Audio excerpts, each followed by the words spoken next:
Paz, galera quatropontense, aqui quem fala é Guilherme Zelenski. Estamos aqui para começar mais um episódio do nosso Power Jovem Cast. E no episódio de hoje temos um jovem mais uma vez conosco, um jovem muito importante novamente, o nosso querido Flávio. Flávio, como é que você tá, cara? Bem, graças ao nosso bom Deus, Guilherme.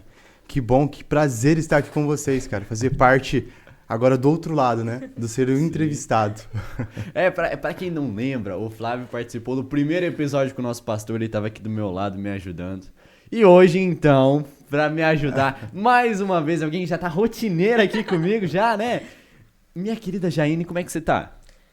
Gente, bom dia, tudo bem? Graças a Deus. Uma alegria estar aqui novamente. Flávio, seja bem-vindo. Obrigado. Deus te abençoe.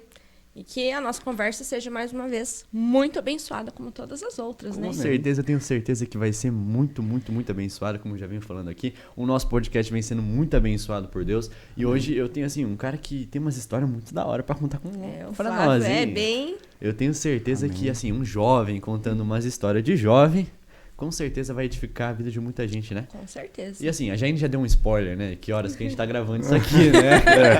Então, assim, vamos embora aqui. Eu tenho certeza que vai ser muito abençoado. Vai Então, sim. pra começar, Flávio, quem que é o Flávio? Conta pra gente. Cara, pra me descrever, pra me resumir a história, não são tantos anos, apenas 22, mas tem boa parte aí que é interessante a gente colocar. Eu nasci em Curitiba. De Curitiba, eu passei por algumas cidades do interior, tipo Cianorte. Depois de Cianorte, eu passei em Umuarama. E de Umuarama, eu cheguei a Quatro Pontes, aonde resido atualmente. E tenho uma vida assim que não trocaria por nada. Amo este lugar, amo as pessoas daqui, amo o ambiente, o lugar ao qual me encontrei. Inclusive, encontrei também dentro né, de tudo que a gente está vivendo hoje aqui, do campo religioso, o qual em Curitiba eu sempre frequentei, mas não era algo como é hoje, no qual eu me sentia pertencente, entende? Então aqui em Quatro Pontes, depois de toda essa trajetória, foi onde eu posso dizer que é a minha cidade, é a minha casa, onde eu me sinto bem. E de Curitiba pra cá, eu sinto que, olhando pra mim mesmo, olhando pra aquele cara do passado, teve uma mudança muito grande. Então falar sobre mim, eu tenho que pontuar todos esses pontos, para deixar claro que essas mudanças aí me formaram o cara que eu sou hoje. Ah, sim, com certeza. Isso é... A tua história provavelmente vai ter muito altos e baixos, né? Com certeza vai ter... Porque assim, você nasceu em berço cristão? Mais ou menos, porque a minha avó era cristã, a minha avó ela era evangélica da igreja adventista do sétimo dia, uma igreja com doutrinas, vamos dizer assim, para uma criança pesada, porque é uma igreja no qual a partir do pôr do sol da sexta-feira você não faz mais nada, até o pôr do sol do sábado. E para mim, que era um menino hiperativo, era muito difícil ficar em casa sem fazer nada. Era muito difícil. Ainda mais ter que manter uma rotina, sem entender o porquê de manter uma rotina, vamos dizer, de estudo, de oração, de buscar. E eu digo que era pesado não pelo fato de fazer essas coisas, mas porque, assim, fazer algo que você não entende por o que está fazendo te torna aquilo um fardo, não te torna um prazer. Hoje, para mim, fazer essas coisas é um prazer, é uma alegria imensa. Mas naquela época, enquanto eu era pequeno, era um peso grandíssimo. Eu não via minha avó como uma cristã, eu via apenas como uma senhora que me incomodava nos meus momentos de lazer. Então, assim, te respondendo a sua pergunta, eu diria que não, eu não cresci num berço cristão. Porque a minha avó era, mas os meus pais não. Então, também, além de ter que respeitar a doutrina dela, eu tinha a convergência dos meus pais, que não eram. Daí tinha todo um conflito. Então, eu diria que não. E então, quando que chegou ao ponto de você se tornar um cristão? Como é que foi tua história de conversão? Cara, isso é um ponto muito legal. A verdade mesmo, é que a minha mãe se converteu primeiro. E ela, primeiro, eu orava pela minha mãe. Quando eu ia com a minha avó, mesmo eu não entendendo, eu ia na igreja da minha avó e eu escutava eles falando, se você orar e você pedir pro Papai do Céu, eles falavam, pro Papai do Céu, para ele curar e sarar a sua família, eles vão fazer. Eu não entendia muito como eu falei, mas eu acreditava naquilo.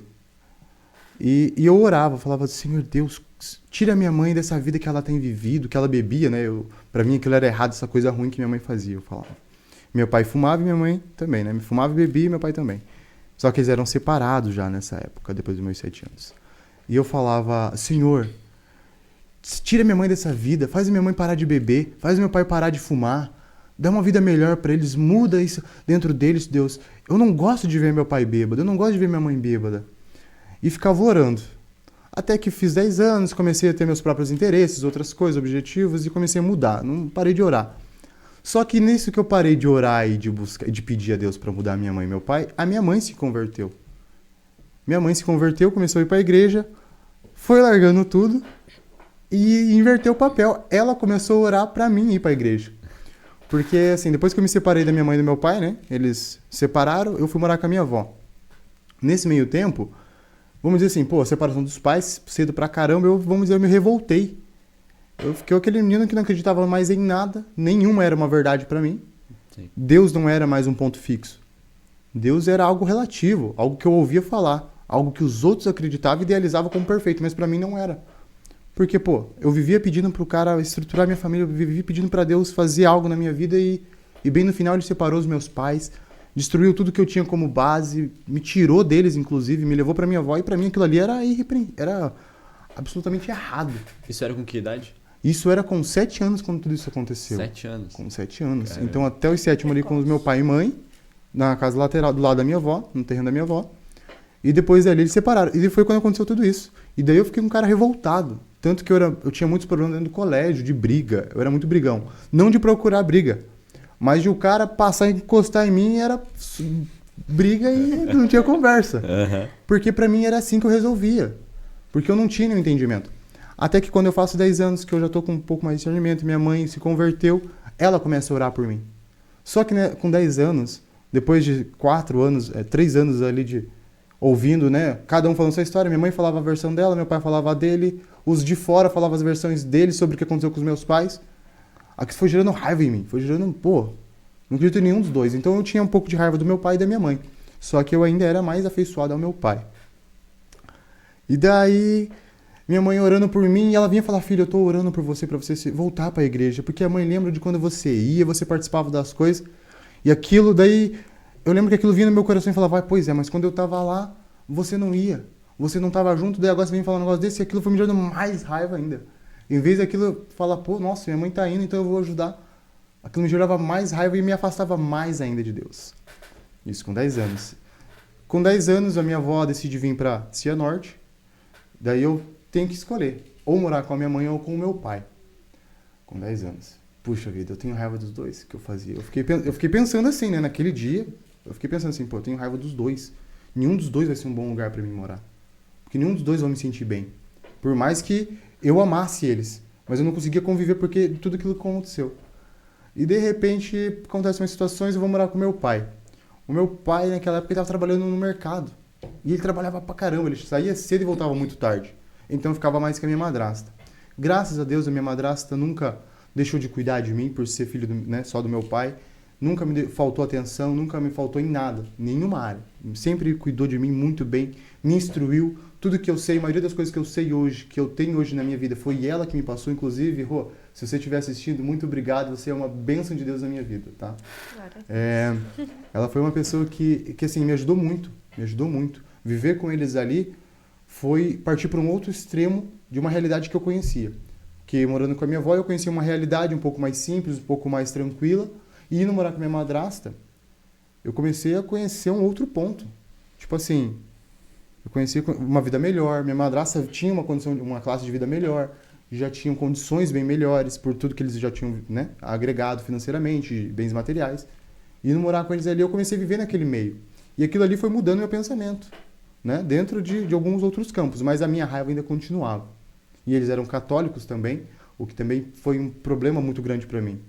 Porque por mais que eu não acreditasse em nada, todo o meio que eu tinha antes era evangélico.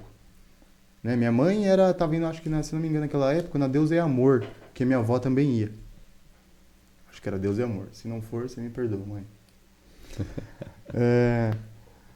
Era na Deus é Amor. E minha avó também era da Adventista, como eu falei. Daí tinha minha outra avó que também era da Deus é Amor. E mais alguns parentes que também iam na igreja Deus é Amor. Então, para mim, todo ali o ambiente era evangélico. Falava de Jesus, Espírito Santo, essas coisas, um culto. Naquela época eu ia. Eu lembro que tinha o pastor, ele falava alto. Porque isso, aquilo outro e aquilo lá. Eu chegava naquela igreja e ficava... Eu tinha que pontuar isso, porque foi muito importante. Eu nunca vou me esquecer daquilo. Eles gritavam e aquilo me incomodava muito.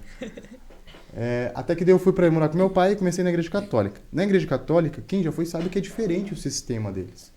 O sistema deles é dado a folha, né? Eu não lembro como que é o nome daquilo agora. É dado a folha no começo e você acompanha. Então aquilo para mim, como eu falei, eu era hiperativo. Eu tinha que estar me movimentando ou eu tinha que ter algo que volte e meia me chamasse a atenção, que me prendesse. Sim. Eu ia lá e não tinha. Lá era muito tranquilo, era algo mais calmo.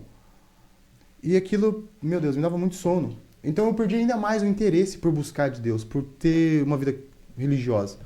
Porque, meu Deus, eu vou lá pra quê? Pra dormir? Porque a minha vontade de lá era dormir. Eu tava dormindo de olho aberto. Pra mim era isso. Tá então, eu comecei a me desprender cada vez mais. Morando com meu pai é um pouco ausente, minha madrasta era católica, mas também trabalhava. Então eu fui me distanciando cada vez um pouco mais. Minha madrasta tinha um filho, que hoje eu chamo de irmão, e pra mim isso não muda. Não é de sangue, mas é um irmão de consideração, que é o Lucas. E tinha mais um amigo, que era o Lucas Dutra, que era nós três, eram os melhores amigos. Morando com meu pai, o tempo foi passando. Quando eu tenho 15 anos, esse meu amigo Lucas Dutra, um dia ele chega no colégio e eu vou cumprimentar ele. E eu tô naquela fase, como eu falei, meio rebelde, meio que nada faz sentido na vida, faço tudo de qualquer jeito, pra mim tudo tá bom. Chego, vou cumprimentar ele, eu falo um palavrão pra comentar, que era o nosso meio ali, né, de comunicação naquele tempo, outra mentalidade. E eu chego lá, falo um palavrão pra cumprimentar e dou risada e ele olha pra mim e falou: ô Flávio, deixa eu falar um negócio pra você. Eu falo: mano, o que você quer? Não fala mais assim, não, cara, eu tô indo na igreja agora. Daí eu falei: pronto. Lá vem ele com esses papos chato. E daí ele pega e fala pra mim: não, cara, eu tô indo na igreja agora. Comecei a conversar com uma menina de lá e eu tô indo, e bem na verdade eu vou falar pra você, eu tô gostando, cara. Eu falei: não acredito que você foi pego nessa armadilha, cara. Por causa de menina, bicho. Ô, louco. E começa a conversar e brincar e ele... Eu não sei se... Eu hoje eu entendo que é o Espírito Santo que toca, né, nele, ou tocou em mim, e ele fala pra mim assim: Flávio, eu quero saber, eu vou te fazer um convite, cara. Hoje tem célula, segunda-feira. Hoje tem célula na igreja, lá na casa de um dos irmãos. Você não quer ir? Vamos lá, cara. Pô, é legal pra caramba. E olha o que ele falou pra me convencer de ir. Ele falou: Flávio, é legal pra caramba. Ele quer saber, tu vai gostar, cara. Lá tem menina, bicho. Eu falei: não acredito, meu. Sério? Daí ele: verdade, cara. Lá tem menina, tu vai gostar. Você também foi pego nessa armadilha. Não, eu não sabia, né? Eu não sabia que eu ia ser pego. Eu falei: não, eu sou mais forte que ele. Eu falei: eu sou mais forte que ele. Nessa eu não caio. E eu caí, gente. Mas enfim, daí eu peguei e eu fui nessa primeira célula. E assim, naquela época eu era muito tranquilo, eu não era maloqueiro, aqueles caras de ficar na rua usando drogas, bebida, eu nunca fui de usar essas coisas. Porque como eu falei, desde lá de trás eu já entendi que isso não era bom. Então eu nunca fui de usar essas coisas, nunca. Eu experimentei, porque eu era curioso, mas nunca me viciei, nunca fui de ficar em rua, fazendo esse tipo de coisa, em festa e bagunça. Mas eu era meio quietão, assim, aquele cara que usava aquela japona e ficava quietão de fone no ouvido e não falava com ninguém, ficava assim, ó, olhando para as pessoas como se eu fosse matar cada uma delas. E... Que sanguinário. E daí nessa, eu pego, chego em casa, falo com meu pai e com minha madrasta. Minha madrasta não gostou muito. Ela não gostou porque, como ela era católica, e pra ir numa igreja evangélica, e ela achou que era o cúmulo, era o fim do mundo. Eu lembro que ela brigou muito comigo aquele dia. Brigou com meu pai e falou: pede pro seu pai. E daí meu pai chegava à tarde. A célula, se eu não tô enganado, começava às 7h30 e meu pai chegava às 7h. Então o que eu fiz? Eu fui no ato de fé, eu me arrumei, mesmo não que...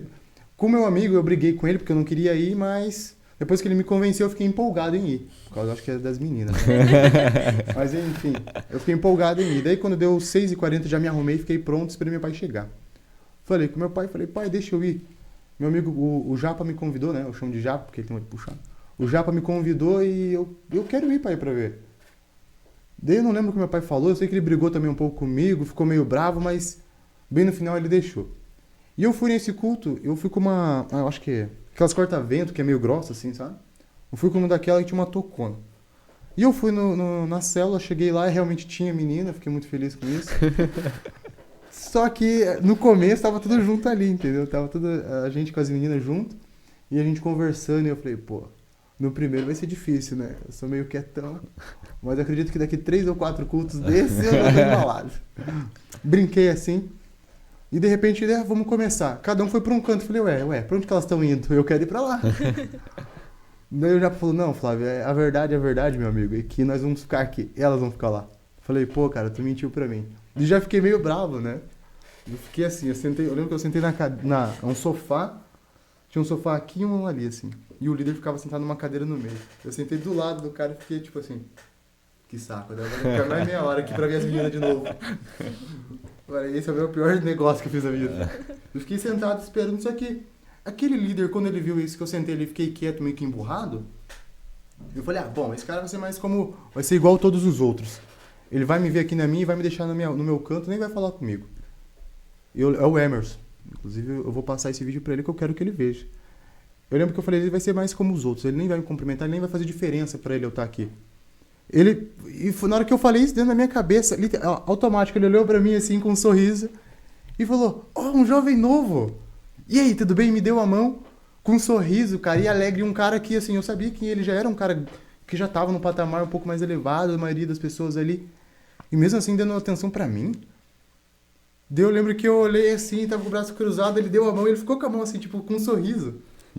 E eu falei, que saco. E dei a mão pra ele, cumprimentei ele. E daí depois que eu cumprimentei ele, eu fiquei com o braço assim, tipo, me senti um pouco mais confortável e nem percebi. Falei, cara, até que não é tão ruim. E daí dali eu fui, numa outra segunda-feira, eu fui de novo, meu amigo me convenceu de ir. Daí eu fui mais uma. E quando eu fui na quarta célula, na segunda-feira, eu lembro que eu já tava com uma roupa mais livre, um calção, uma camisa. Já tava conversando. Eu lembro que eu cheguei, já cumprimentei todo mundo. Já tinha perguntas para fazer. Já era mais interessado e já... Meu Deus, Emerson, como que funciona isso? Emerson, mas aqui na Bíblia... Eu li na Bíblia, Emerson. Tem umas coisas legais ali. E ele era um cara interessado em realmente passar algo pra gente crescer. E ali eu fui criando vínculo. Até que um dia o Emerson falou pra mim, Flávio, eu tô vendo que você vem na célula já faz uns 4 cultos. Mas eu não te vi no culto ainda. E aí, quando que você vai vir? Daí eu fiquei sem graça. Falei, não sei, né? Só que, na verdade, o meu medo não é que eu não queria ir. Eu queria ir. Mas como era uma guerra em casa, toda vez pra eu ir na célula, eu não queria fazer mais uma guerra pra eu ir nos finais de semana. Então, eu fiquei com embaixo. Eu falei, Emerson. E o Emerson conhecia meu pai.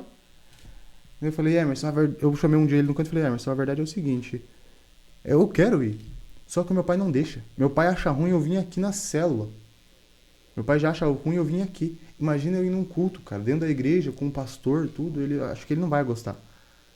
Daí o Emerson pegou e perguntou, quem que é o seu pai? Eu falei, meu pai é o Agmar e tal. Daí ele falou, eu conheço. Não, eu vou falar com seu pai. Pegou o número do meu pai, ligou pro meu pai, se comprometeu de todo culto, e ele fazia, todo culto, ir na minha casa me buscar e me deixar.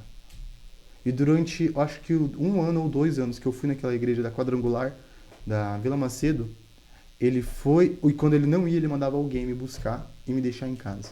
E aquilo ali pra mim foi quando ele me ganhou, tipo assim, eu posso dizer que ele ganhou meu coração ali pra Cristo. E não pelo fato de eu não ter que ir andando, ou foi pelo gesto dele, pelo comprometimento dele comigo.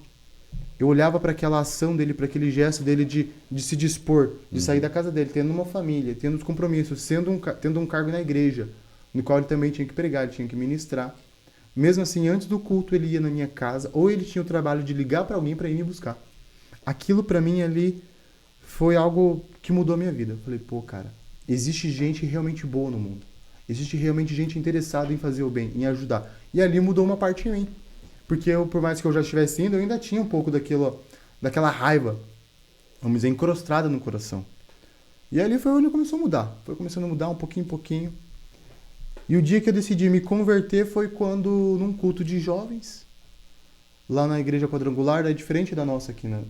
Lá é um culto, tipo assim, eles abaixam um pouco a luz, aumento do altar, uma música de fundo, ou alguém tocando ali de repente, algo bem envolvente, e chamam você pra frente, né? E daí teve esse culto de jovens, e de repente no final tem esse momento, eu tô sentado na cadeira, isso já tinha passado, já uns 6, 7 meses, estava bem envolvido.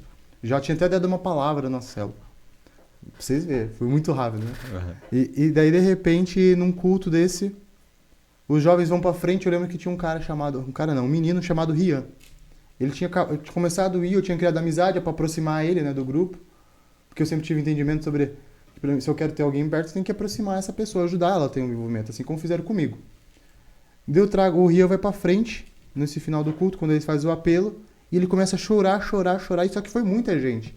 E todos os líderes de jovens e adolescentes que estavam lá, já estavam com alguém orando.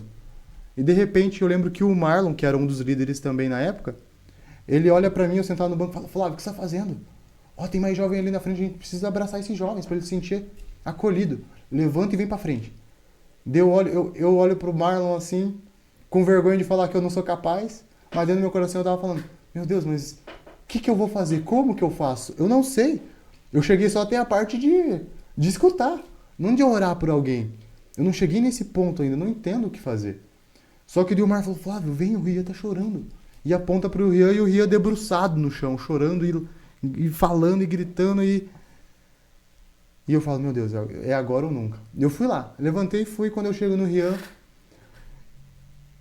aquilo ali pra mim foi sobrenatural. Foi aonde eu falei: meu Deus, isso é real. Eu juro pra vocês. Eu fui fazer assim com a mão, de repente não era mais eu. Eu tava de fora, me olhando, fazendo isso. Eu me via me abaixando, colocando a mão nas costas dele, orando, e eu ouvia eu falando coisas pra ele que fosse como, tipo, se eu soubesse da vida dele. Eu não lembro o que era, mas eu lembro que eu falava alguma coisa pra ele, com a mão nas costas dele assim, e falava isso. E ele chorava cada vez mais. Quanto mais eu falava, mais ele chorava e gritava. E eu lembro que eu ficava olhando aquilo de fora. Era como se não fosse eu. Era como se eu estivesse vendo, vamos dizer, por exemplo, o Gui fazendo isso. E eu só estivesse acompanhando ele assim, sabe, de fora. E daí naquela experiência eu falei: meu Deus, que é isso? Que sobrenatural. Não é possível que isso é real, porque eu nunca tinha visto isso. E daí, de repente, aquele menino se levanta. E daí, quando ele se levanta e ele me abraça, é como se eu tivesse voltado pra mim. Ele me abraça mesmo e eu pego e abraço ele forte. E eu começo a chorar também. Eu comecei a chorar e falar pra ele... o abraço do pai que você... Porque é uma coisa que eu acho que eu precisava, mas... Era como se eu estivesse falando pra mim e falar pra ele: o abraço do pai que você queria, Deus tá te dando. Deus, ele te ama, ele nunca te abandonou. E comecei a falar essas coisas pra ele, vinha no meu coração. E isso era pra mim foi surpreendente. Porque eu era um recém-convertido. Pô, tinha 6 meses na igreja, de fato, vamos dizer, eu cresci vendo o ambiente, mas eu não entendia desse ambiente. E ali eu tava dentro dele. E aquilo ali pra mim foi sobrenatural. Foi sobrenatural. E ali eu falei: meu Deus, eu tenho um anseio por viver mais vezes isso. E daí quando eu saí dali, eu decidi: Senhor, eu quero viver mais vezes isso. Eu ia em orações, eu ia em momentos, como que fala? Em vigília. Eu ia em tudo que tinha pra eu viver de novo aquilo. E cara, foi algo sensacional. Ali foi uma das experiências. Foi ali onde eu criei uma base forte. Isso com 15, 16 anos já. 16 anos, acontecem uns problemas na casa do meu pai, eu saio da casa do meu pai, vou morar com a minha mãe. Morando com a minha mãe, eu começo a trabalhar, saio da escola, paro de estudar, segundo ano do médio. Paro de estudar, vou trabalhar. Começo a trabalhar, trabalho até os 17. Dos 17, eu venho para Cianorte, morar com a minha tia. Com a minha tia também é um outro ambiente, conheço outra atmosfera, né? Porque Curitiba, cidade... Muita festa, muita bagunça, gritaria, gente, muvuca. Cianorte eu venho morar num sítio. No sítio, meu Deus, é outro ambiente totalmente. E daí ali eu começo a viver outras coisas, viver outro momento, começo a crescer em mentalidade, vamos dizer, financeira, em agregar bens. De Cianorte eu volto para Curitiba. Eu tento voltar para Curitiba um tempo. Quando eu volto para Curitiba, eu já volto para lá com 19 anos, se eu não me engano, com 18, 19 anos. 19 anos. Daí eu vou morar sozinho e passo por uma experiência. Tinha uma pessoa que eu conversava, uma menina que eu gostava lá de Curitiba, e voltei com o intuito de voltar a conversar com ela.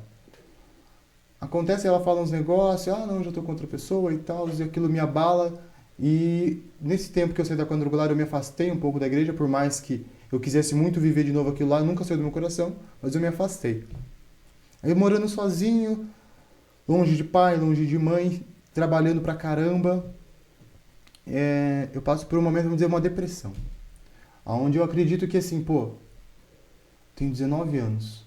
O meu pai liga pra mim volta e meia. A minha mãe, por mais que esteja perto, eu não me sinto bem com ela. Não tô numa relação boa com a minha mãe. meu Deus, eu tô sozinho no mundo. A menina que eu gostava, que eu esperei por tanto tempo pra gente estar junto, também não quer nada, tá com outra pessoa. Meu Deus, eu ali eu me afundei. Eu morava sozinho, jogava videogame a noite inteira. Também não me ajudava. Eu não me ajudava. Hoje eu vejo que eu não me ajudava. Eu era um cara difícil comigo mesmo. E ali eu começo a passar por um momento difícil. Não financeiro, mas psicológico, dentro da minha própria cabeça.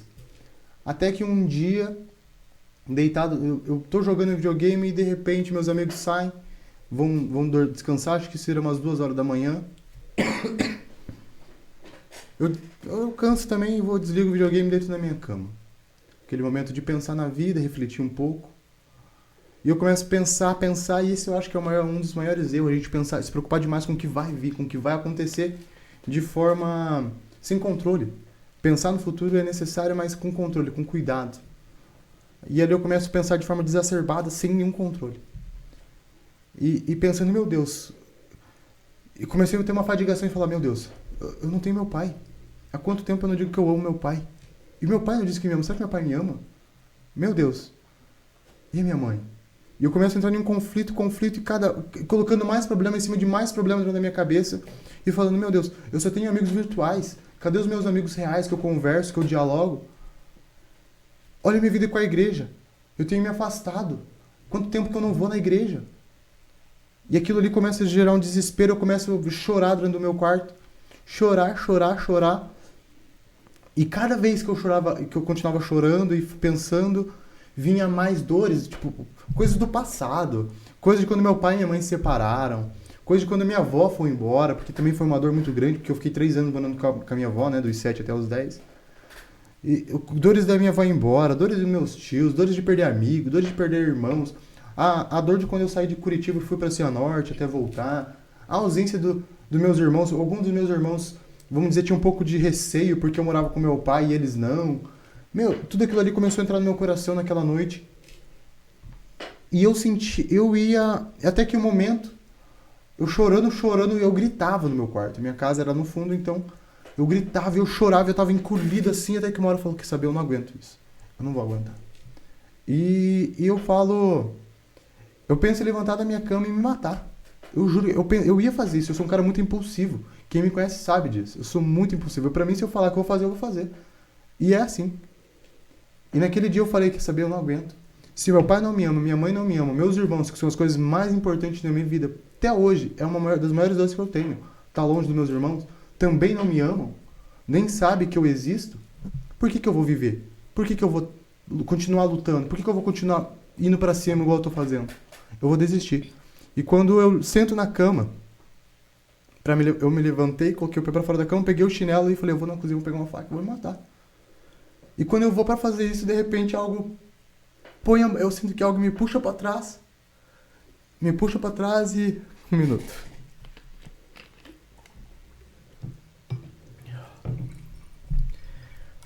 Eu sinto que algo coloca a mão no meu peito, me puxa pra trás e quando eu deito, eu apago.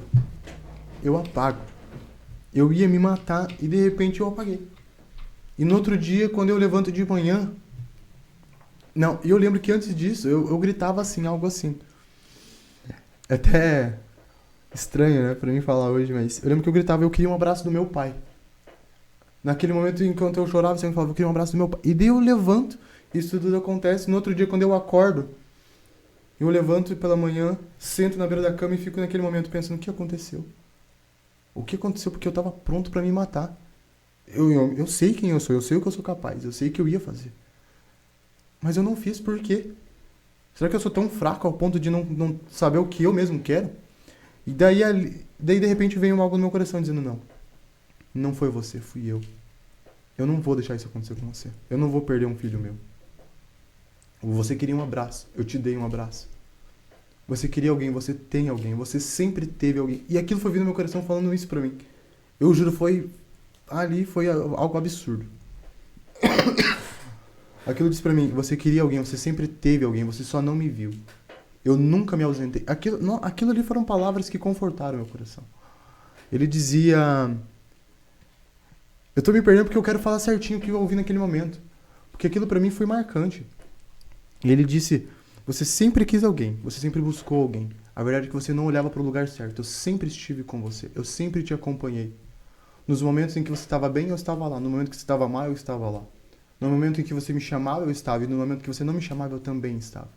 Eu nunca me ausentei. Quem se ausentou sempre foi você, meu filho. Você clama por um pai, você sempre teve um pai. Você clama por um abraço, você sempre teve um abraço. Aquilo pra mim foi forte. E eu acho que o espírito de Pedro que tem em mim naquele momento gritou dizendo assim: ah é? Você quer saber então? Já que você tá falando essas coisas e já que você não me deixou eu acabar com a minha dor ontem, então essa vida que eu tenho agora é sua. Te vira. Eu falei desse jeito. Extremamente arrogante, ignorante. Eu entendia que eu estava falando com o Espírito Santo. Eu sabia que eu estava falando com ele e falei isso. E falei, olha, já que o Senhor me salvou, a minha vida agora pertence a você. Como você vai resolver, como você vai fazer, eu não sei. Se vira. Eu ia acabar ontem. Eu morri ontem. Porque eu me levantei para me matar. Quem não me matou foi você. E dali, eu tinha um trabalho em Curitiba, eu perdi aquele trabalho. E, de repente, eu recebo uma ligação de um tio meu, passa um tempo, uma ligação daqui de 4 Pontos de um tio meu. Só que daí eu já tinha voltado. Eu já estava indo com a igreja da minha mãe de novo lá em Curitiba, já estava conversando com a minha mãe. E nem tinha percebido essas mudanças depois daquele dia, mas foram acontecendo.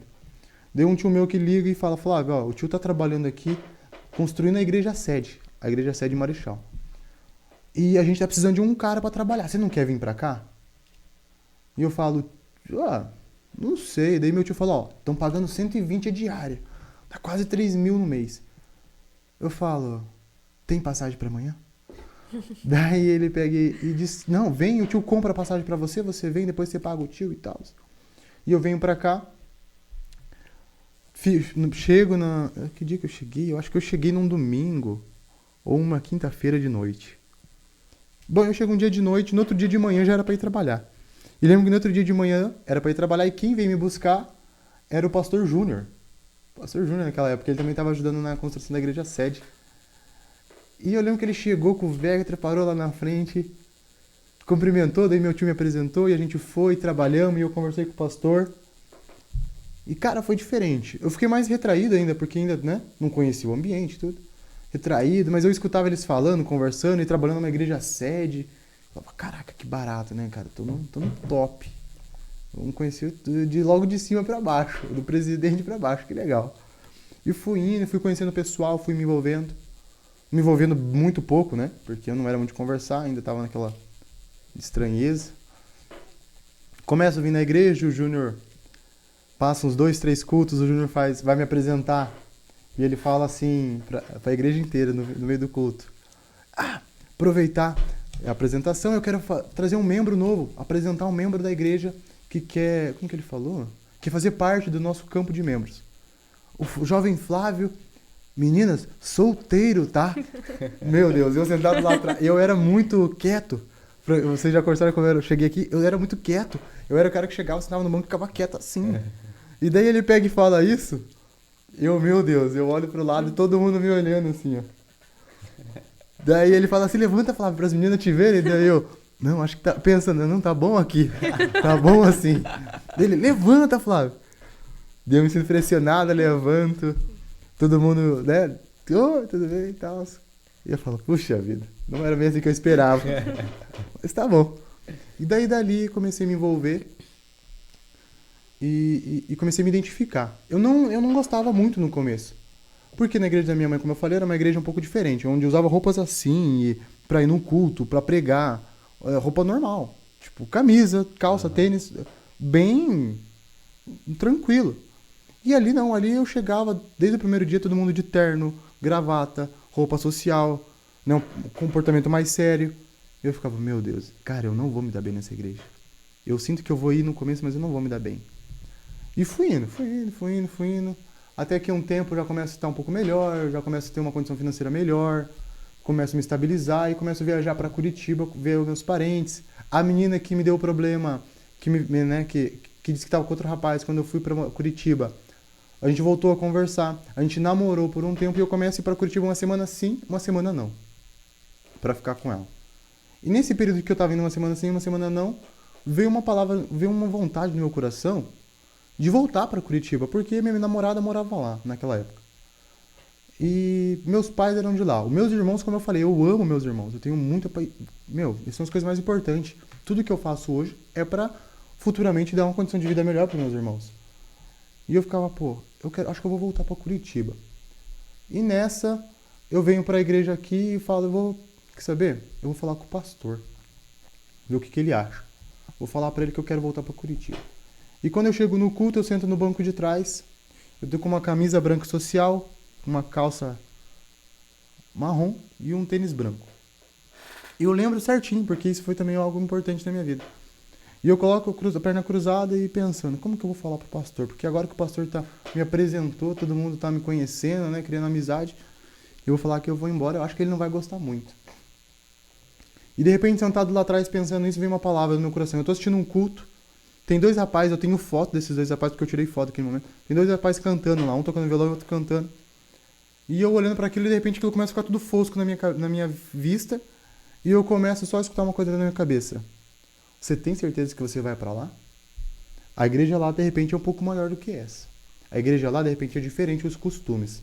Lá você vai ter o conforto da casa do seu pai, o conforto da casa da sua mãe. Só que eu vou te falar uma coisa. Não é lá o meu propósito com você. É aqui. Se você for para lá, você vai estar indo sair da minha vontade. Então você escolhe. Vai ficar no centro da minha vontade ou no centro da sua? E eu fico pensando, puxa vida.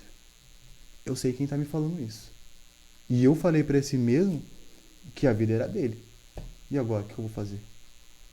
E ali naquele conflito, daí eu volto pro culto. E fico ali pensando, o que eu vou fazer agora? Meu Deus.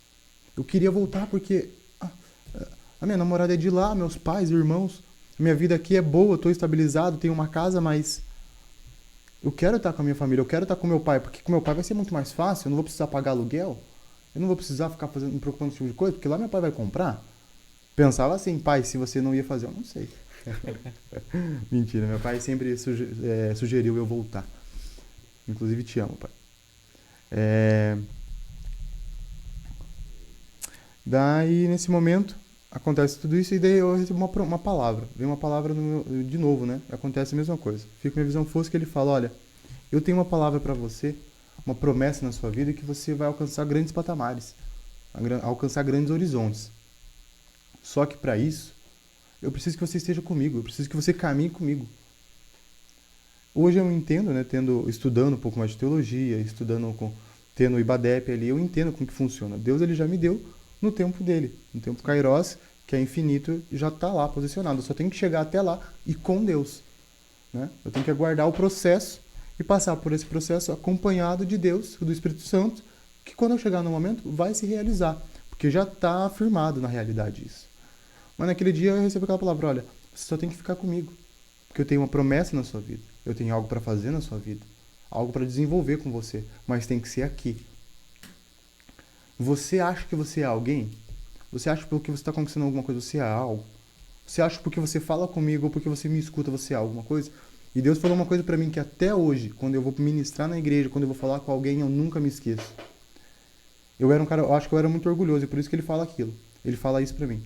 Ele fala assim, você não é nada, você não é digno nem de olhar a sola dos meus pés. Como você acha que você pode vir falar pra mim que você vai tomar uma decisão? Como você acha que você vai vir falar pra mim que você manda ou que você tem alguma coisa? Você não tem nada. É tudo eu. Sou tudo eu quem faço. Eu fiz tudo até aqui. Eu te trouxe até aqui. Então não diga que você fez, ou que você conquistou, ou que você tem algo. Ou que você vai fazer algo agora porque você acha que é melhor. Porque você não é digno de olhar a sola dos meus pés. Ali acabou a conversa que eu estava tendo, vamos dizer, com o Espírito Santo. E depois daquele dia eu entendi. Eu não volto para Curitiba. Daí dali, eu separo da menina de Curitiba. Eu entro, vamos dizer, eu fico de novo um pouco meio mal, porque eu morava sozinho. Só que daí, nessa transição, se eu não me engano, sai o Márcio da igreja e vem o Flaviano, começo do ano passado. Vem o Flaviano, acontecendo algumas coisas, e de repente eu decido passar na igreja. Na mudança do Flaviano, eu vou passar na igreja e pegar um casaco meu que eu esqueci lá, mas eu não queria, porque eu não queria ir lá ajudar. Eu quero ficar em casa, não quero ajudar não. Mas eu esqueci meu casaco com o meu carregador do celular dentro, na igreja. Eu falo, meu Deus, eu vou ter que ir lá buscar. E se eu chegar lá e eles estiverem trabalhando, eu vou ter que ajudar. Eu vou lá. Chego lá, eu chego na porta e falo, bom, agora eu tô aqui na igreja, eu não posso só pegar o casaco e sair, eu tenho que ir lá cumprimentar o pastor. Tem que ter respeito. Daí eu chego na porta da casa Flaviano, né, e falo, cadê o pastor? De repente ele vem e ele já começa a conversar. Paz do Senhor, qual é o seu nome? É Flávio. Aí, meu xará. Quantos anos você tem? Daí eu falo, eu tenho 20. Ele, é solteiro? Falei, sou solteiro. Vou casar você. Do jeitão dele, né? Vou casar você. Juro, desse jeito aí. Eu fico tipo, por quê? Caraca. Como assim? Eu nem conhecia, eu nem queria ir lá. Daí ele começa, eu vou casar você. Quer saber? Vai vir uma menina aí, eu já até sei. E eu fico, meu Deus do céu. Como assim? Nossa. Caraca, que rápido, né? E daí vai acontecendo tudo, aí o Flaviano vai... Conheço o James, daí dessa conversa com o Flaviano brincando ali, eu começo a ajudar realmente e me interessa. Pô, que cara que é esse? Que cara sensacional, cara. Que cara fenomenal. E começo a me interessar e começo a ficar ali realmente ajudando daí. Daí aparece o James, que inclusive, como eu falei, quando aparece eu falo, meu Deus, quem que é esse cara? Nossa, esse cara vai ser top, cara.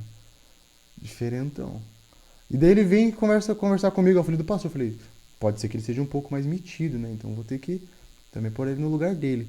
E daí quando o James chega pra conversar comigo, cara simpático pra caramba. Cara 10. Conversou, brincou, deu risada. A gente saiu, se eu não me engano, a gente tinha acabado de se conhecer. Ali, acabado de se conhecer. Quer dar uma volta? Eu falo pra ele. E ele, bora, mano. Então vamos. Saímos dar uma volta nas quadras, conversando e fiz uma amizade muito legal com ele. Criei um vínculo, assim, de primeiro contato muito legal. E daí, dali, a gente fui conhecendo, Flaviano fui conversando com o Flaviano. E, de repente, eu vou descobrindo, né, que Flaviano, além de ele ser o pastor atual, que vai ser o nosso pastor, que ele era o pastor vice-presidente do campo inteiro de Marechal. Eu vou descobrindo que ele era um cara que ele tinha teologia, que era um cara extremamente inteligente, porque ele, além de ter teologia, tinha outros cursos, outras faculdades. E fico deslumbrado, falo, meu Deus, mas ele é um pastor. Pastor pode ser tudo isso? Pastor pode estudar todas essas coisas? Nossa, esse cara é tão diferente. E ali eu começo a ficar interessado em conhecer. Começo a criar uma admiração pelo Flaviano. Um respeito muito grande. E dali eu começo a falar, eu tenho que me envolver com esse cara. E começo a conversar. Naquela época eu não estava trabalhando, eu estava em casa, estava trabalhando de casa, né? E daí eu tinha tempo para ir quase todos os dias na igreja. Então eu fui o irmão que mais incomodou o Flaviano na mudança dele. Sim. Ele chegou pra cá, eu ia quase todo dia lá e incomodava ele. E fui criando uma amizade também. E daí dali eu fui criando uma amizade, o Flaviano foi vendo algumas coisas, me ajudando, foi me dando alguns conselhos, foi me direcionando. Eu até então ainda era um cara muito teimoso. Até ano passado eu ainda era um cara muito teimoso. Muito teimoso, muito turrão, brigão ainda. Não brigão de sair no tapa, mas de ou é do meu jeito ou não é. E, meu Deus, isso era muito difícil pra mim fazer amizades, né? E daí quando o Flaviano vem, ele começa a me ajudar a mudar isso tudo. Me ajudando a mudar e a tratar essas coisas. E de repente ele começa a me dar ele fala, vai vir um cara de fora aí. Que eu tinha comprado, o Alan. Fala, vai vir um cara de fora chamado Alan. Esse cara é 10, você vai gostar dele. Só que eu não conhecia. Eu achava que não conhecia. Porque quando chega o Alan na igreja, tá conversando com o James e eu chego perto, eu vou cumprimentar os dois, que o Alan se vira, eu olho pra ela e falo, tu não é o cara que eu comprei o computador há um mês atrás? Ele olha pra mim, meu irmão, aquele jeitão dele, meu irmão. É verdade, eu vendi o computador pra você.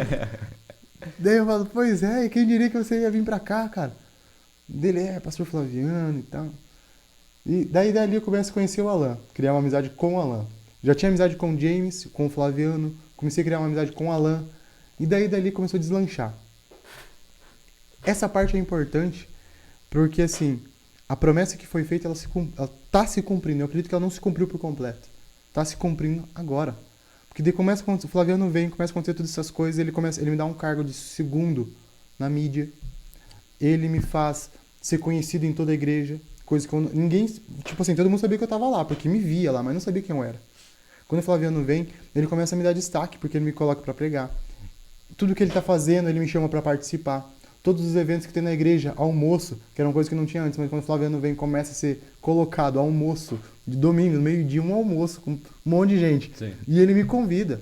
Então, assim, muita gente começa a me conhecer, eu começo a me destacar, pô, e de repente todo mundo já sabe quem eu sou, todo mundo já me conhece, meu ciclo de amizade começa a aumentar, porque as pessoas sabendo que eu não sou um cara ruim, um cara chato, pô, eu vou me aproximar, é legal ter uma amizade com ele. E começa isso a aumentar um vínculo, começa a aumentar meus papéis dentro da igreja, e ali eu começo a me sentir realmente bem. De repente eu começo a usar terno, começo a usar roupa social, começo a me comportar de forma mais formal, começo a mudar todo o meu pensamento, começo a me apegar mais com Deus, começo a estudar teologia, que é uma coisa que para mim fez muita diferença. E daí vai deslanchando a caminhada. E chegamos até o dia de hoje, onde, graças a Deus, eu tenho o prazer, a imensa alegria de estar na Assembleia, tenho a imensa alegria de ter todos vocês como irmãos, como amigos, tenho a imensa alegria de poder ter pessoas a quais confio perto, porque no mundo que a gente vive é difícil, mas hoje eu posso dizer que tem tal pessoa eu confio. Porque eu confio, eu posso falar para qualquer coisa que eu sei que ela vai me ajudar e vai manter isso entre eu e ela. Isso para mim foi algo extraordinário. Então, assim, na minha caminhada, de tudo que eu tenho, que eu poderia dizer de mim, é um cara que nunca desistiu. Eu nunca desisti. Para mim chegar onde eu cheguei foi eu nunca pude desistir. E quando eu tentei desistir e reencontrei um alicerce numa rocha chamada Jesus Cristo, Espírito Santo, dali eu nunca mais me abalei. Então, esse é o Flávio. Caramba. De novo, eu venho aqui falar que eu viajei legal na tua história, cara. Aí eu fui surfando junto contigo, você ia contando. Caramba, parecia um filme. Altos e baixos, e vai indo. E agora vai dar certo, e agora deu errado. Ei, meu Deus. Realmente é um extremo pro outro, né? Muitos altos e baixos ali. E, tipo assim, eu tentei me colocar ali e eu vejo assim, tipo assim, no meio de tanta dor, de tanta luta, uma superação, né? Porque o trabalhar do Espírito Santo, o trabalhar de Deus ali na vida do Flávio foi muito grande, assim, deu pra sentir, não tem como não se emocionar com a história dele, que eu ali, né, não tem. Então, assim, eu vejo que realmente, quando Deus sempre quer, né? Basta a gente falar, Senhor, eu tô aqui. E foi o que o Flávio fez, né? Senhor, a minha vida é tua. Então, assim, eu acompanho o Flávio já tem um tempo, realmente dá pra ver a mudança dele, assim, de um extremo pro outro, assim, é uma mudança muito boa. Eu fico muito feliz que o Flávio, assim, cresceu bastante. O Flávio tem se tornado uma pessoa, assim, extraordinária, assim, realmente tá buscando os caminhos do Senhor. E tem uma evolução, uma história, assim, tremenda, né? E hoje, Flávio, como que é a sua relação com os seus pais? Graças a Deus, hoje eu me dou muito bem com os dois. Assim, como eu falei, desde que o Flaviano veio, começou a ajudar. O Flaviano é psicólogo, né? Ele trata, né? A gente de forma, vamos dizer, como psicólogo. Ele cuida de cada um dentro dos seus problemas. E comigo não foi diferente. Ele me ajudou dentro daquilo que eu tinha problema. Ele me chamou, ele me conversou, ele tratou. Ele falou alguns pontos que na hora pra mim foram difíceis. Eu falei, mas que cara, como ele tem coragem de falar isso pra mim? Como ele tem coragem de falar a verdade pra mim? Só que foram verdades que me ajudaram a mudar. E amadurecer, né?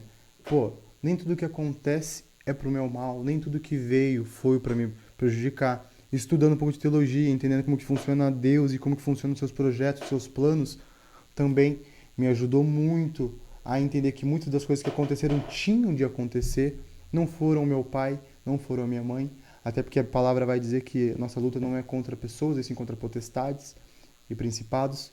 Então, quando eu começo a entender isso, eu começo a olhar para tudo que aconteceu com um olhar diferente.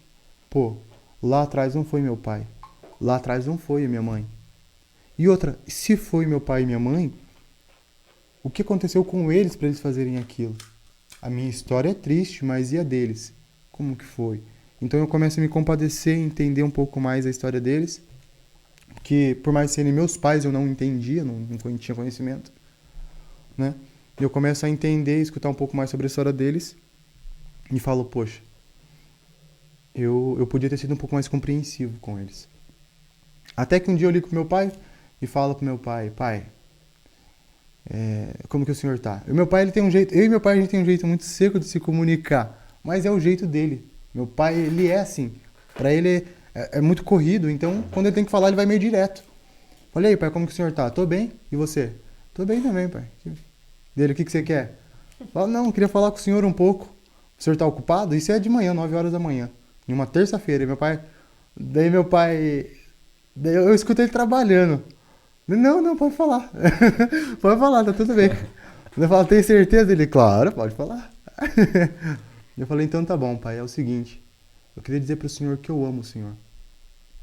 Eu já tinha tido uma vez uma conversa, né? Lá na quadrangular com ele, mais ou menos desse mesmo jeito. Mas dessa vez eu falei pra ele, eu queria dizer que eu amo o senhor. Que o senhor é uma peça importante na minha vida, que o senhor foi fundamental. Que tudo que a gente viveu, se algum dia eu fiz algo, ou se o senhor algum dia fez algo pra mim, eu peço perdão e perdoo o senhor. Pai, o senhor é uma peça extremamente fundamental pra mim ser quem eu sou hoje. E eu não poderia deixar de te agradecer por tudo que você fez, por tudo que o senhor lutou e batalhou pra me dar a vida que eu tenho hoje. E vou falando mais umas coisas, né, uns momentos, e de repente o meu pai fala assim, poxa, você podia ter avisado o pai que você ia fazer isso. E ele fala com uma voz assim, né, meio embargada, tipo, quase chorando, e meu pai não é muito de chorar. E daí ele pega e fala, você podia ter avisado o pai que você ia fazer isso. E daí eu falo, tá tudo bem dele? Não, tá tudo bem sim. O pai quer dizer que também te ama muito, tá? O pai lamenta. E ele foi falando e tal. E daí fica aquele momento emocionante e tal, né? E daí dali eu pego e perdoo tudo o que aconteceu e começo a ter uma relação super legal com meu pai. Hoje, de volta e meia, eu ligo pra ele, a gente conversa, a gente fala como que cada um tá e é gostoso a nossa relação hoje, né? Apesar de tudo que aconteceu. E com a minha mãe não foi diferente. Com a minha mãe, na verdade, a minha relação sempre foi um pouco mais... Eu achava que minha mãe tinha culpa por ter, vamos dizer, me abandonado, culpava ela, né? Mas quando eu fui entender a história da minha mãe, eu vi que na verdade não, ela sempre tentou fazer o melhor pra mim.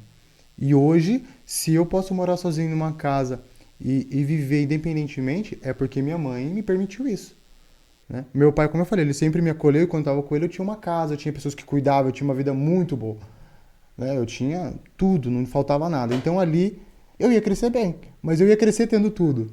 Sim. E com a minha mãe não, minha mãe me permitiu assim ter o prazer de conquistar as minhas coisas. E eu achava que isso era um cúmulo, eu ter que conquistar minhas próprias coisas, era um cúmulo pra mim, era o fim do mundo. Só que hoje eu entendo que não. Uma das melhores coisas na minha vida foi ter tido esses prazeres, porque hoje eu entendo o valor de cada coisa que eu tenho, de cada coisa que eu conquisto, até de cada amizade. Então, pra mim, a minha mãe hoje é uma peça fundamental. E a minha relação com a minha mãe sempre foi um pouco ruim nessa parte, mas eu sempre tive comunicação com ela, né? Até porque minha personalidade, ela diz que é muito parecida com a dela. Minha mãe é muito estourada. Então ela fala, filho, você é minha cópia, você acha que eu ia ficar bravo do dia que você brigar, falasse alguma coisa que eu não gostasse? Não, porque eu sei que é o mesmo que eu faria. Uhum. Então eu nunca liguei, meu filho, mas, né? Daí um dia eu ligo pra ela e falo, mãe, não ligo não, eu vou na casa dela, né? Eu vou na casa da minha mãe, e daí a gente conversa, eu falo, mãe, você lembra? Com a minha mãe não foi igual com meu pai, né? Porque com meu pai, como eu não tinha aqueles momentos, então ter um momento daquele era importante pra ele. Pra minha mãe não, minha mãe sempre dizia que eu amava volta e meia, mesmo não muito feliz com ela, eu sempre dizia que amava, porque mãe é mãe. Não importa o momento, a estação, ela sempre vai ser mãe. Eu sempre dizia que amava, então eu dizia de novo, mãe, eu te amo, não ia ter o mesmo impacto com ela. E daí eu falo, mãe, você lembra daquele dia que você fez isso, isso, isso? Lembro, filho. Por que você fez aquilo, mãe? Você tá doida? Deixou no mundo ir pra viver, cara, que absurdo. Você não achou que eu pudesse morrer? Daí ela pega e fala, não, porque eu sei que você é igual a mim. Eu falo, como assim, mãe? Eu falo, não, eu sei que você ia conquistar, eu sei que você ia dar a volta por cima. Eu sabia que você ia conseguir. E eu não estava errado. E eu falo, filha da mãe. Aí foi. Filha da mãe me pegou de novo. E daí, de repente, ela pega e fala, filho, eu nunca aprendi você porque eu sempre quis criar você para viver no mundo. Eu sempre quis, não assim no mundo, né? Com as coisas do mundo, mas assim, para eu estar preparado para os problemas e as adversidades da vida. E como eu contei minha história, vocês viram, foram muitas. Sim. Graças a Deus isso que ela fez. E daí ela pega e fala pra mim a respeito disso, ela me instrui, ela fala, filho, eu deixei você viver, conquistar sua própria casa, eu deixei você mobiliar sua própria casa. E essa conversa não faz muito tempo, vai fazer 1 ano ou 2, no máximo. Então eu deixei você mobiliar sua própria casa, eu deixei você sair de casa muito cedo, eu deixei você trabalhar muito cedo para você ter entendimento dessas coisas. Porque quando era na vez da mãe, a mãe não teve essas oportunidades. Então a mãe queria que você tivesse. E dali eu me entendi com a minha mãe, entendi o lado dela e me coloquei no lugar dela e falei, cara, show de bola. Obrigado, mãe, obrigado, pai, obrigado por todos, né? Eu não poderia deixar de mencionar também a minha tia de Cianorte, que quando eu fui morar com ela com 18 anos, como eu falei, ali foi uma mudança de mentalidade na área financeira, na área de crescimento pessoal, porque minha tia aqui, eles têm uma história também fabulosa e quando eu fui morar com eles, comecei a mudar muito meu pensamento. Então eu também sou grato a eles, né, por todo o meu crescimento. Porque junto com a minha mãe, eles que me formaram para viver no mundo que eu vivo hoje. Mas foi assim que eu me resolvi, com o meu pai, com a minha mãe, numa conversa, num diálogo.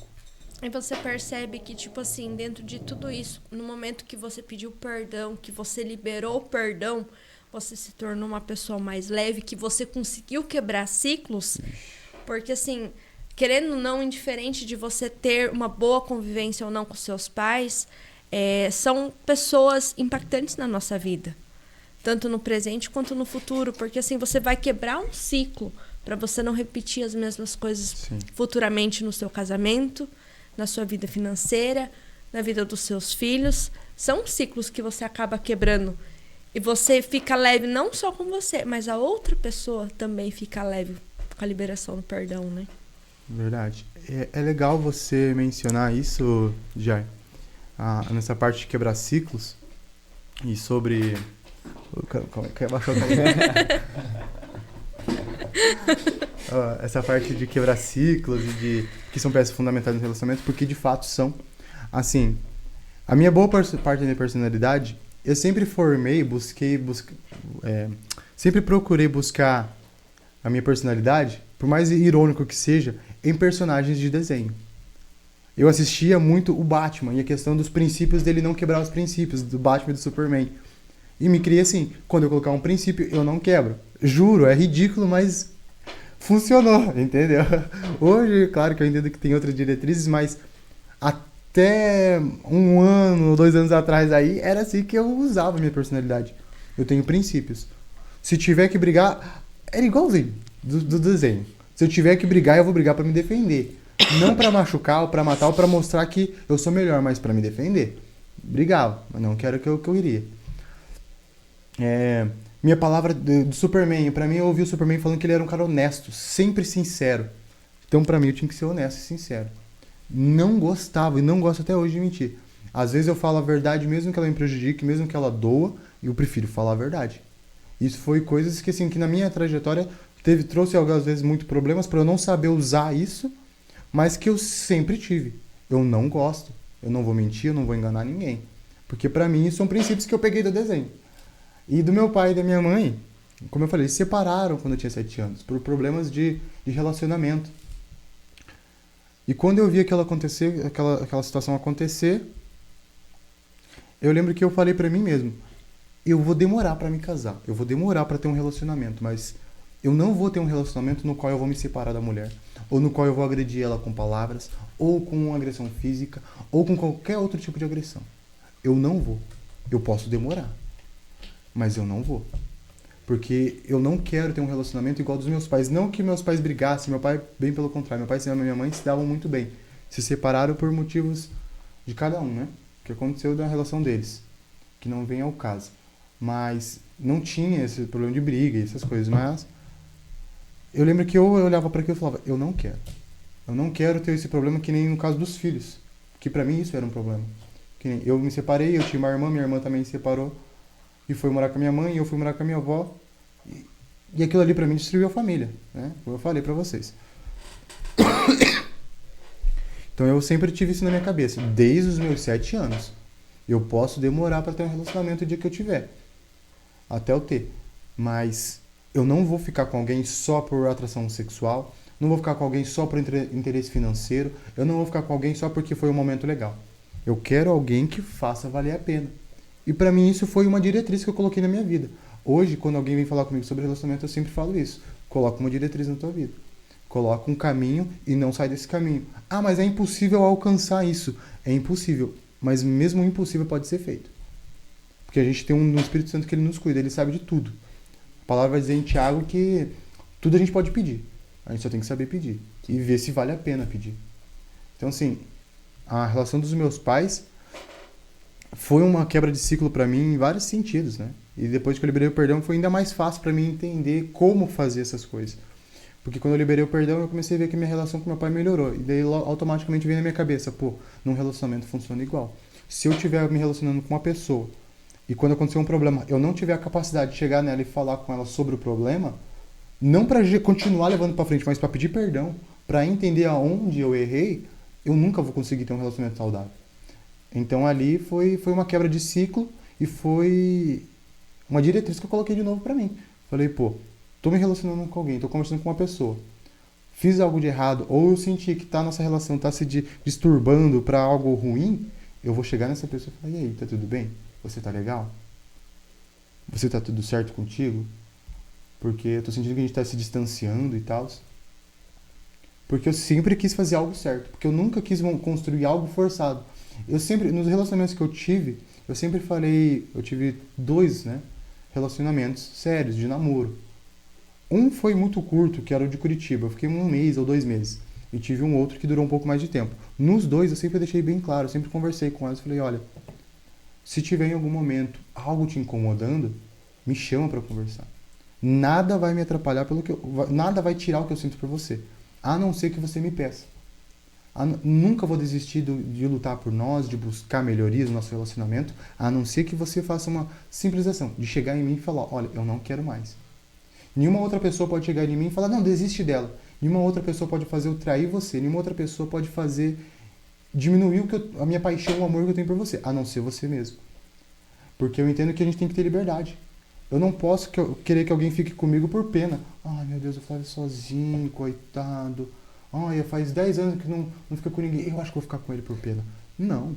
E não porque assim, eu não quero ajuda de caridade. Não porque assim, porque não vale a pena. Porque depois passa esse momento de êxtase, esse momento de, ele é um cara legal, ele é um cara bonito. E daí entra aquele momento de insatisfação. Poxa, mas e agora, como que eu faço pra sair disso sem falar que eu quero sair pra não magoar ele? Sim. E fica aquele clima chato. Então eu sempre deixei isso claro, olha, não quer? Chega e vamos conversar, pra mim não tem nenhum problema. Eu sempre odiei separação, tipo assim, em qualquer sentido, de trabalho, de amizade, de relacionamento, que fosse sem conversar, sem saber o motivo.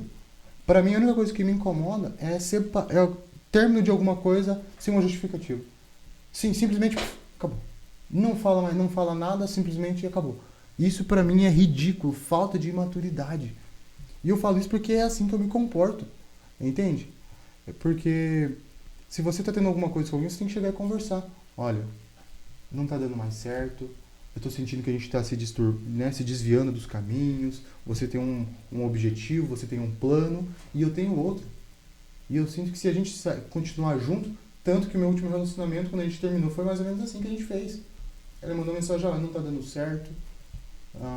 Eu fui na casa dela pra gente conversar, ela falou, não tá dando certo. A gente vai estar seguindo caminhos diferentes. Eu acho que não vai dar pra gente continuar. E eu falei, não, se essa é a sua decisão, eu respeito. Eu respeito a sua decisão.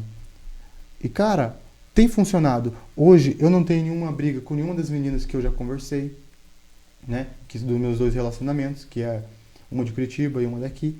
Não tem nenhum problema, inclusive tenho amizade com elas, tenho contato com elas até hoje.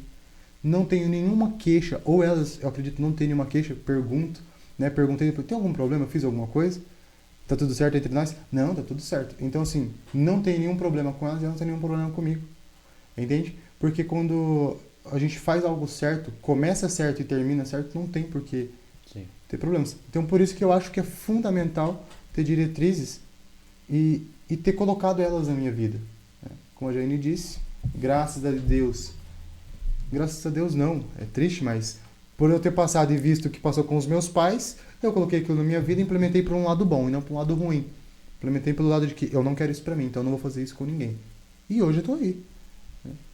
São os processos que a gente passa para amadurecer, né? Para ver que hoje qualquer coisa que for acontecer que No caso, você já passou por isso, vai ser muito mais fácil. Você não vai cair agora na primeira Sim. pedrada que você tomar. Né? Tipo Entendeu? assim. Já criou uma casca, uma armadura aí pra resistir a pedrada. Mas isso é a maneira que Deus age na nossa vida, né? Tenho certeza que muitas pessoas que ouviram isso também devem estar se falando assim, ó, cara, não aconteceu exatamente igual, mas aconteceu algo parecido. E eu vou pegar a história dele pra falar assim, não, eu vou me reerguer. Talvez agora tá num momento difícil, né? E vai falar assim, não, agora eu vou me reerguer pra seguir em frente. Porque assim, o simples fato de você não desistir, pensou, mas não desistir, é o que te tornou hoje. E quantas histórias de sucesso que a gente já escuta, de pessoas que falam assim, ó, não, eu tentei, uma hora deu certo. Sim. Né? Se tivesse desistido, hoje tu não estaria aqui, cara. Pois é. Entendeu? Já seria o fim da tua história. Cara, teria acabado com tudo ali, né? Exato, porque assim, uma folha de papel você rasga. Agora, quando você vai colocando várias histórias, várias coisas que você vai escrevendo, colocando ali, não tem como. Vai chegar uma hora que não tem como mais cair, cara. Eu acho que desistir não é uma opção. Não. Exato. Não. É um conselho, né?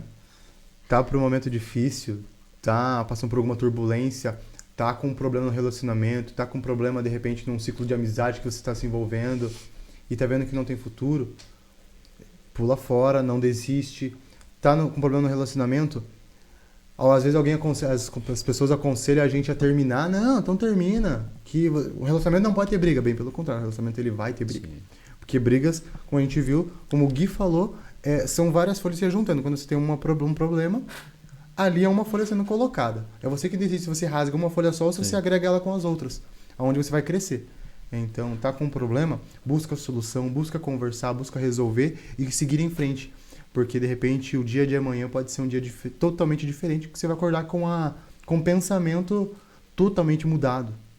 E justamente falando no relacionamento, você ter problemas vai moldar como esse relacionamento vai ser futuramente. Digamos que você está no começo, cara, deu um problema. A forma que você vai lidar com esse problema vai fazer que, digamos que você vai se casar depois com essa pessoa. Sim. Se você sabe resolver vários probleminhas, vai chegar depois, vai ser, não, isso é uma coisa que aconteceu lá atrás, a gente soube resolver, de boa, né? Vai continuar sendo de boa. E assim, as dificuldades, as desavenças, tudo é uma preparação para o nosso crescimento, para o nosso caráter.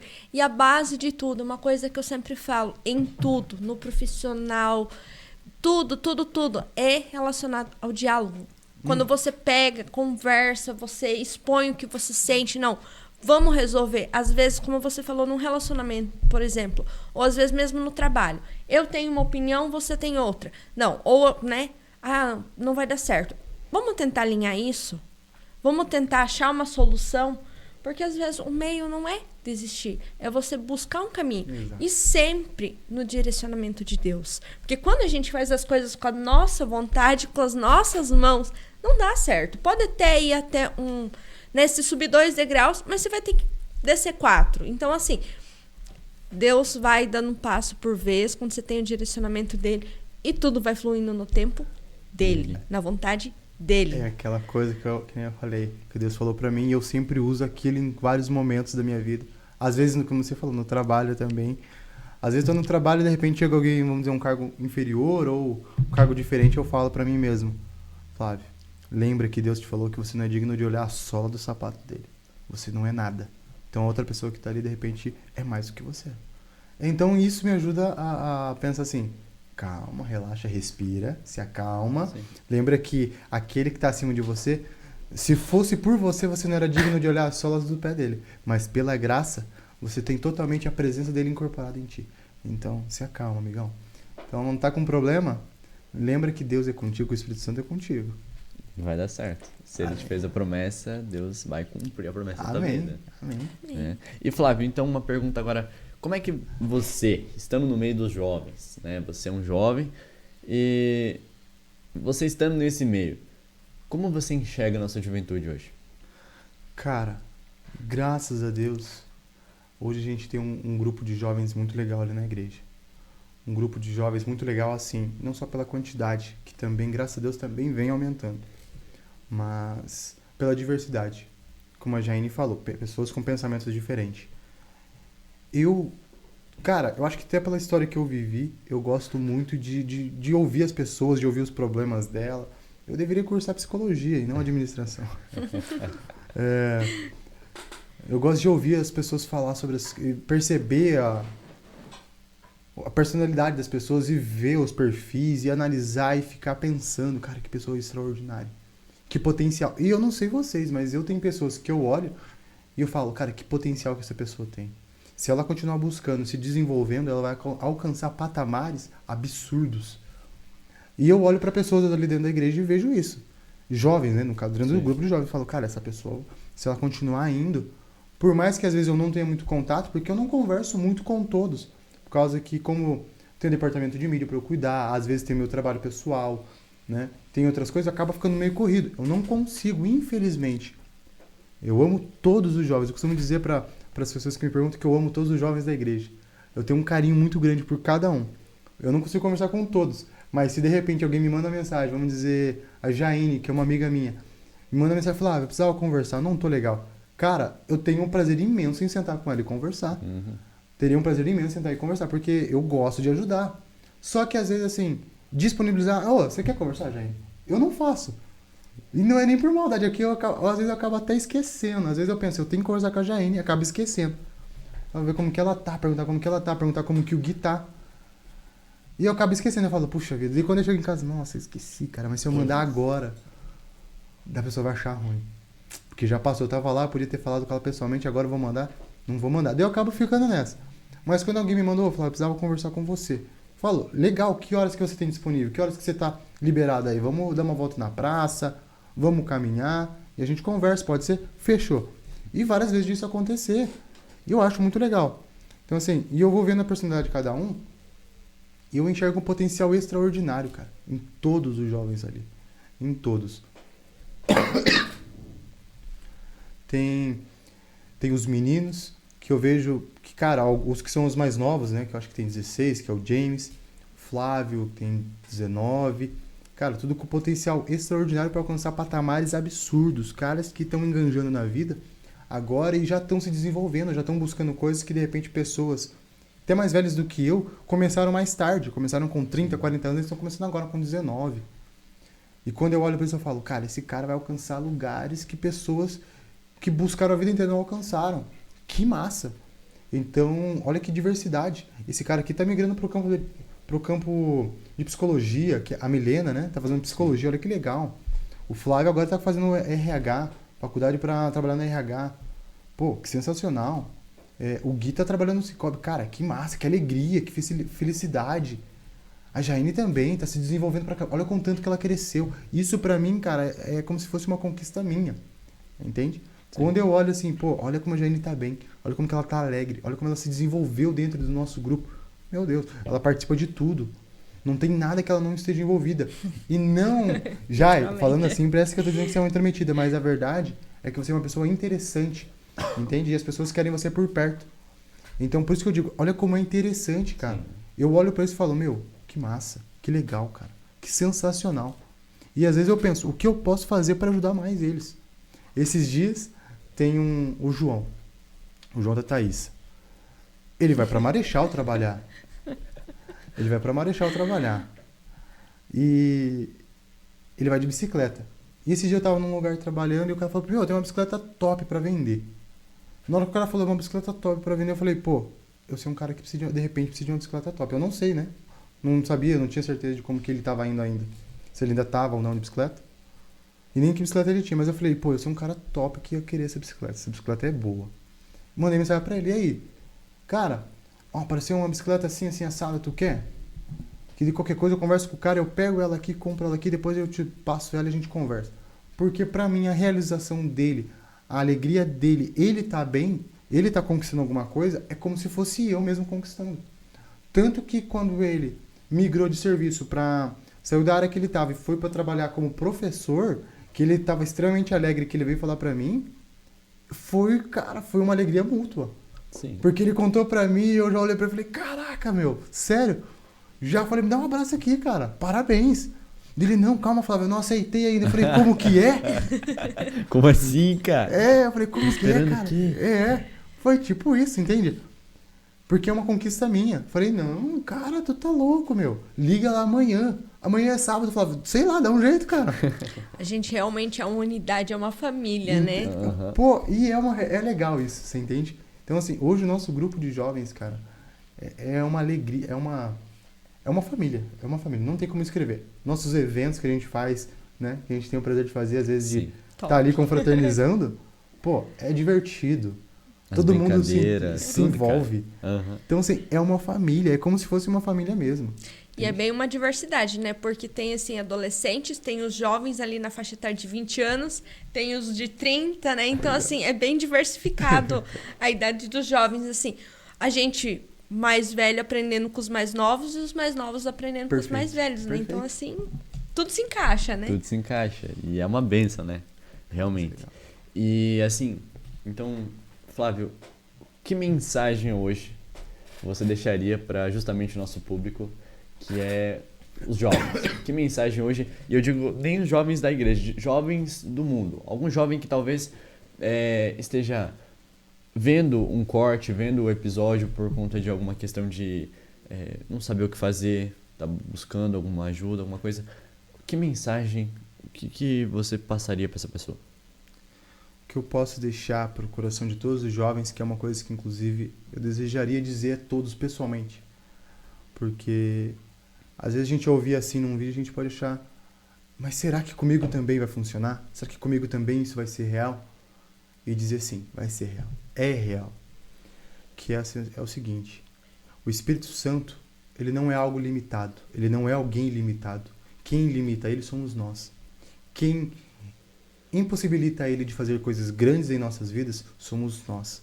O Espírito Santo não quer ninguém vivendo com o mínimo. Ele quer o máximo para todos nós. Todos nós, em qualquer faixa de idade que a gente esteja. Desde os 10, desde os 7 e desde os 15 aos 20 anos. Ele sempre vai querer que a gente tenha o melhor. Então, se você está num momento difícil agora, se o seu hoje é um dia em que você está com problemas psicológicos, que você está passando por uma turbulência, entenda que o seu amanhã será melhor. E isso não sou eu quem fala, é o Espírito Santo, na própria palavra dele. Que ele nos deixa claro que a noite pode durar, o choro pode durar uma noite, mas a alegria ela virá pela manhã. E essa noite não é uma noite comum, como a gente conta de 6 horas.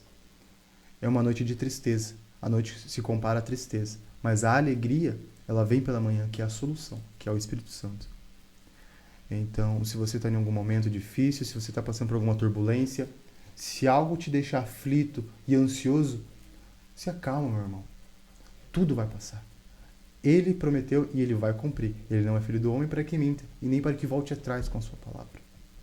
Exatamente. Amém, né? É isso mesmo. Muito profético. E Jaine, você tem uma palavra para o nosso juventude também? Eu acredito que a gente, no mundo que nós vivemos hoje, né, com tanta dificuldade, com tantas ofertas lá fora, dá oportunidade para o Espírito Santo entrar na sua vida e buscar o Senhor, e que Ele vai te conduzindo da melhor maneira para você não se perder com as coisas que o mundo lá fora oferece, porque eu tenho uma realidade, não conheço muitas coisas, né, porque assim, sempre fui centrada, né, sei o que eu posso, o que eu não posso, então assim, eu sempre busquei fazer as melhores coisas. Então, assim, buscar fazer com que as coisas aconteçam dentro da vontade de Deus. Com certeza. Estar no centro da vontade dele, porque, assim, como eu falei antes, se você quer fazer as coisas certas, você tem que buscar o caminho certo. A porta é estreita, porque a porta larga vai te oferecer muitas coisas que vão te levar para um caminho que não é bom. Então, busque sempre a porta estreita, que é a palavra, que é o direcionamento de Deus, o Espírito Santo. E as coisas vão acontecendo, vão fluindo. Naturalmente. E você vai ser muito abençoado. Exatamente. Amém, né? Amém. Pessoal, então, muito obrigado, Flávio. Maravilha. Cara, muito show. A gente ficou aqui que nem desenho animado, criança desenho animado. Né? A gente ficou aqui, cara, que história. Viagem, nossa, como eu falei, a gente foi surfando na tua história aí, cara, foi muito show. Muito show. E Jaine, também muito obrigado por disponibilizar um tempinho aqui para estar aqui conosco, para me ajudar aqui, para se dedicar. E Flávio também, muito obrigado. Para o pessoal que não sabe, o Flávio também ajuda muito a gente na questão dos cortes. Ele já apresentou um programa aqui comigo. E assim, a Jaine, então, nem se fala. E assim, muito obrigado. A gente tá fazendo o projeto acontecer, graças a vocês. Tá? Então aqui, graças a Milena também, que tá hoje por fora. Na verdade, ela ainda não apresentou nada. Tá nos bastidores ali, mas tá ajudando demais. O projeto tá acontecendo. Obrigado nossos apoiadores. Com certeza. Nossa liderança, muito obrigado. Obrigado então também ao 4 Pontos Cash, que sempre tá aqui nos ajudando. Sempre estão disponibilizando alguém. O horário, que ideia assim, os caras estão se esforçando pra vir. Às vezes vem 5 horas da manhã aqui ajeitar as coisas pra gente.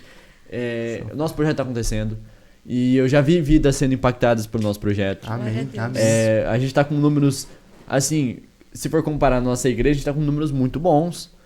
E a gente tá moldando tudo, ainda estamos com o Instagram meio começando, mas vai dar tudo certo. Um projeto que é um bebê, né? Mas que graças a Deus tá crescendo. Tá né? se Dia após desenvolvendo. dia.